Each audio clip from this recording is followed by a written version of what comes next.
Osoz gizon alaia zen. Esan zidan malkoak lehortu eta gero antiguak. Aneurisma batek jota zegoen eta ebakuntza egin zioten.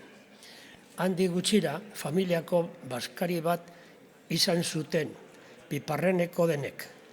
Badaezpada ere, Miel etxean geratu zen.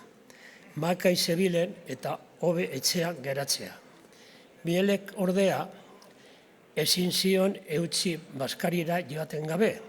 Pailazoaren morrosoa jantzi eta familia baskaltzen zegoen etxera abiatu zen, bere etxeko ondoko portalera. Sorpresa bat eman nahi zien familiakoei.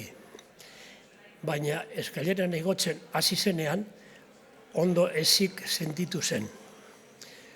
Ume batek aurkitu zuen eskaileretan. Alaze joan zitzaigun, bera zen bezala, amoretsu.